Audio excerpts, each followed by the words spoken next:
अस्सलाम वालेकुम वरहमतुल्लाहि वबरकातुहू। कैसे हो? उम्मीद करता हूँ अल्लाह के शुक्र से आप सब बढ़िया होगे।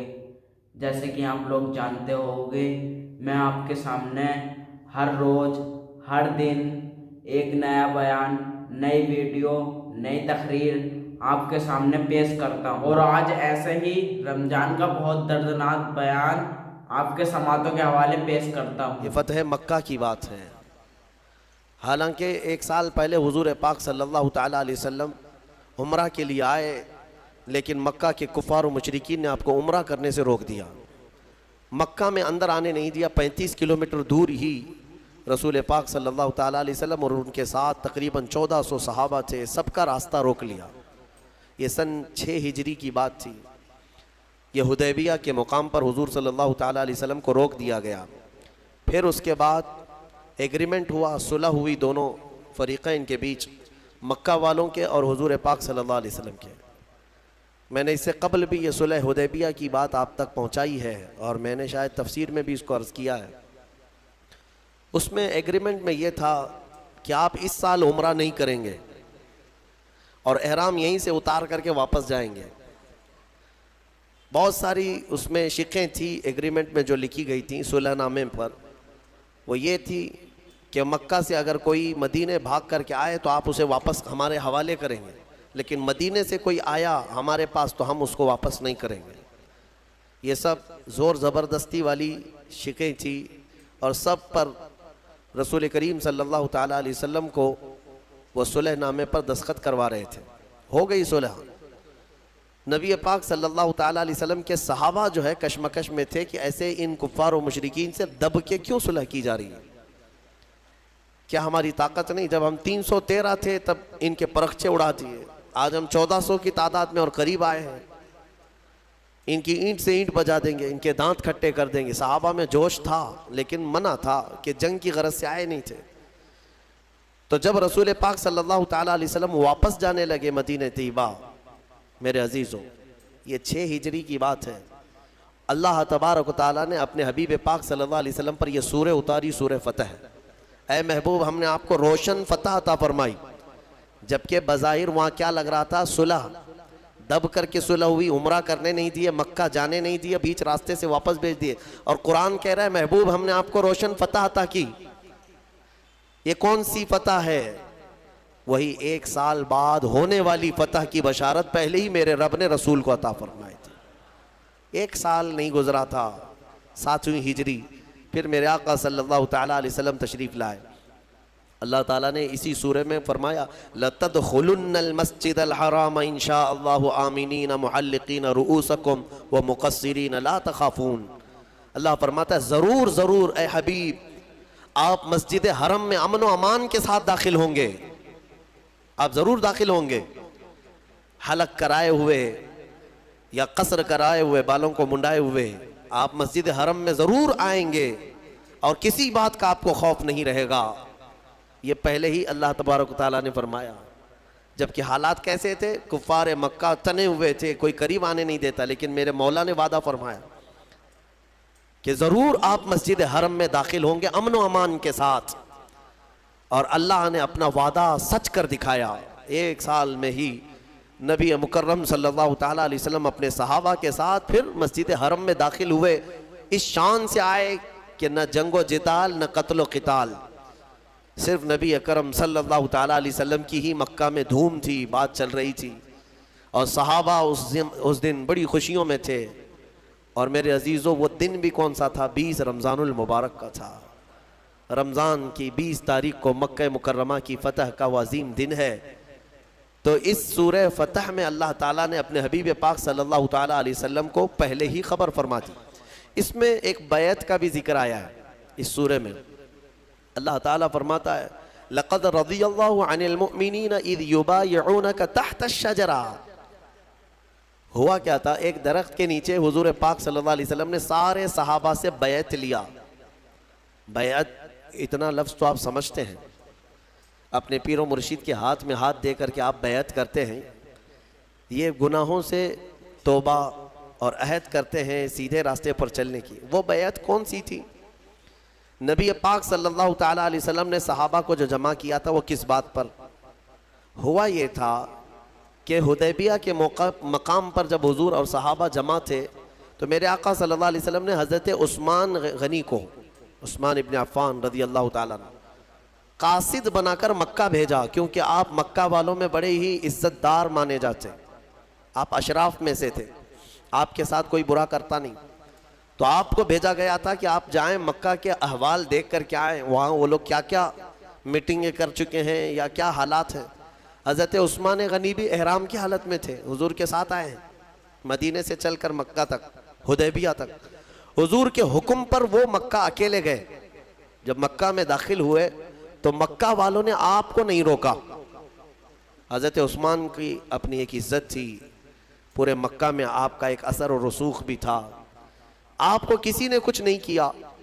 आप हालात देखने के लिए मक्का गए, हरम शरीफ के करीब गए, तो वहाँ के जो बड़े बड़े सरदार थे कुरैश के और जो दुश्मन थे, उन सबों ने कहा उस्मान हम तुम्हारी बड़ी इज्जत करते हैं पहले से भी, अब तुम आए हो एहराम की हालत में तो हम सिर्फ तुम्हें इजाज़त देते हैं तुम अपना तवाफ़ कर लो और चले जाओ, तुम काबे का तवाफ़ कर लो और चले जाओ। हज़रत उस्मान गनी मस्जिद हरम के बाहर खड़े रहे, कहा कसम रब्बे ज़ुल जलाल की, मौत आएगी बग़ैर नबी के तवाफ़ नहीं करूँगा, हुजूर पाक सल्लल्लाहु ताला अलैहि वसल्लम के बग़ैर मैं तवाफ़ नहीं करूँ। वहाँ तक एहराम की हालत में जा कर के भी तवाफ़ किए बगैर वापस आए। अभी हुआ ये कि उनकी बहस चल रही थी मक्का वालों के साथ, किसी ने यह अफवाह उड़ा दी, अफवाह उड़ाई कि उस्मान इब्न अफ़्फ़ान का कत्ल हो गया। तो यहाँ पर सहाबा इकराम में भी ये बात फैल गई, क्योंकि कासिद को, तर्जुमान को, एम्बेसडर को मारना बहुत बड़ा जुर्म पहले भी था आज भी है, कासिद को नहीं मारा जा सकता। तो हुजूर पाक सल्लल्लाहु अलैहि वसल्लम की तरफ से वो कासिद थे, और यहाँ सहाबा में ये सब अफवाह फैल गई कि हज़रत उस्मान इब्न अफ़्फ़ान का कत्ल हो गया, कत्ल हो गया। सब जमा हो गए, अर्ज़ करने लगे या रसूल अल्लाह अब जंग तो ज़रूरी है, कासिद को उन्होंने मारा है। नबी पाक सल्लल्लाहु ताला अलैहि वसल्लम वो गैबदान नबी हर बात को जानते थे। अब सहाबा इकराम में ये जो सरासीमगी थी, बेचैनी थी, उसके बाद हुजूर पाक सल्लल्लाहु अलैहि वसल्लम ने सबको एक दरख्त के नीचे जमा किया। उसी दरख्त का जिक्र ये आज की सूरह में आया है। वो हुदैबिया के मकाम पर एक दरख्त था, उस दरख्त के नीचे सारे सहाबा को जमा किया और बैत लिया। बैत लिया किस बात पर? सारे सहाबा से इस बात पर अहद लिया, क्या तुम इस बात पर ईमान रखते हो कि अल्लाह के सिवा कोई माबूद नहीं और मोहम्मद सल्लल्लाहु अलैहि वसल्लम अल्लाह के आखिरी रसूल हैं, और तुम इस्लाम पर हमेशा डटे रहोगे, जमे रहोगे, चाहे जो भी मुसीबत आए। इन तमाम बातों पर सहाबा इकराम ने वहाँ पर हुजूर के हाथ में हाथ देकर के बैत किया। वो पूरी बैत को बैअत रिजवान कहते हैं। बैअत रिजवान क्यों? रिजवान का मतलब होता है रजामंदी वाली चीज़, जिस चीज़ से राज़ी हो जाए उसको रिजवान। अब इस बैअत को बैअत रिजवान इसलिए कहते हैं कि कुरान में अल्लाह ने इस बैअत का जिक्र फरमाते हुए इरशाद फरमाता है, लक़द रज़ियल्लाहु अनिल मुअमिनीन इज़ युबायिऊनका तहत अश-शजरा, तहकीक के अल्लाह उन मोमिनों से राज़ी हो गया जो दरख्त के नीचे आपके हाथ में बैअत कर रहे थे। उन सहाबा से अल्लाह राज़ी है। तो बैअत रिजवान में जितने सहाबा थे उनकी सनद आ गई कुरान में कि अल्लाह इनसे राज़ी है, अल्लाह इन सब से राज़ी। ये बैअत रिजवान कहलाती। अब यहाँ पर एक बात और भी बता देता हूँ, हुजूर पाक सल्लल्लाहु ताला अलैहि वसल्लम ने सारे सहाबा से बैअत तो लिया, उस्मान गनी नहीं थे वहाँ पर, वो मक्का में थे। अब यहाँ अफवाह तो उड़ी थी कि उस्मान इब्न अफ़्फ़ान का क्या हुआ है, कत्ल हो गया है, कत्ल हो गया है। लेकिन सारे सहाबा जब बैत से फारिग हुए तो सुनो मेरे आका सल्लल्लाहु अलैहि वसल्लम क्या फरमाते हैं, इरशाद फरमाते हैं, ये मेरा हाथ, और अपना बायां हाथ निकाल कर फरमाते हैं ये उस्मान का हाथ, और उस्मान की तरफ से मैं खुद अपने हाथ पर बैत करता हूँ। इसका मतलब ये है कि वो गैबदान रसूल पाक सल्लल्लाहु ताला अलैहि वसल्लम जानते थे कि उस्मान इब्न अफ़्फ़ान का कत्ल नहीं हुआ, वो अनकरीब आने वाले। फिर सहाबा ने देखा कि हज़रत उस्मान गनी सही सलामत एहराम की हालत में वापस आए। फिर उसके बाद आने के बाद फिर उन्होंने हज़रत उस्मान गनी ने अपना हाथ फिर हुजूर के हाथ में देकर बैत किया। लेकिन ये फजीलत हज़रत उस्मान गनी की है कि हुजूर पाक सल्लल्लाहु अलैहि वसल्लम ने अपने बाएं हाथ को उस्मान का हाथ करार दिया, उस्मान इब्न अफ़्फ़ान का हाथ करार दिया।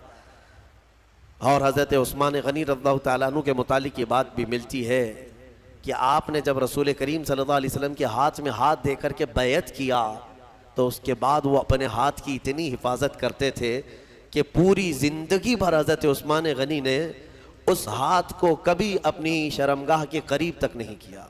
हालांकि जायज़ है आदमी के लिए इस्तिंजा हाजात के लिए अपने हाथों का इस्तेमाल कर सकता है नहाने धोने में, लेकिन हज़रत उस्मान गनी ने उस हाथ को करीब नहीं किया सिर्फ इसलिए कि यह हाथ मैंने रसूलुल्लाह के हाथ में दिया है। यह अदब सहाबा से ही मिलेगा तुम्हें, यह अदब जो है यह सहाबा से ही मिलेगा।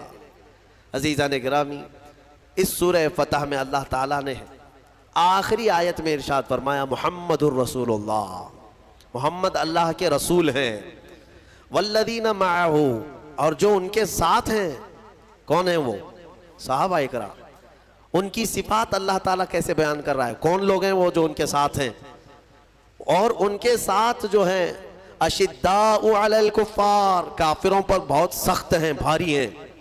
रुहमाउ बैनहुम, और आपस में बड़े नरम दिल हैं। मोमिनीन के लिए वो नरम दिल हैं, दुश्मनों के लिए भारी हैं। तराहुम रुक्कअन सुज्जदा, अल्लाह फरमाता है तुम उनको देखोगे हमेशा रुकू सजदे में मिलेंगे।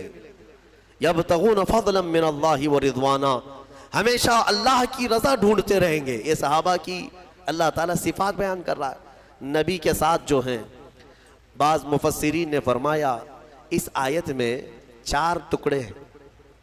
मुहम्मदुर रसूलुल्लाह के बाद, मोहम्मद अल्लाह के रसूल हैं, उसके बाद 4 टुकड़े। वल्लदीना माअहू, एक टुकड़ा हो गया। अशिद्दाउ अलल कुफ्फार, दूसरा। रुहमाउ बैनहुम, तीसरा। तराहुम रुक्कअन सुज्जदा, चौथा। अब क्या ये बेहतरीन नफीस तफसीर इसकी की गई है। फरमाते हैं वल्लदीना माअहू का मतलब है और जो उनके साथ हैं, इससे मुराद अबू बकर सिद्दीक की जात है। दूसरा टुकड़ा है अशिद्दाउ अलल कुफ्फार, कुफ्फार पर बहुत भारी हैं, इससे मुराद उमर इब्न खत्ताब है।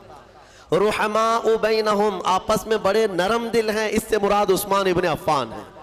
तराहुम रुक्कअन सुज्जदा, तुम उन्हें हमेशा रुकू सजदे में देखोगे, इससे मुराद हैदर कर्रार की जात। वल्लदीना यबतगून फज़लन मिनल्लाहि व रिज़वाना, और फरमाया अल्लाह, और वो हमेशा अल्लाह की रज़ा ढूंढते रहते हैं, इससे मुराद सारे सहाबा की जात है।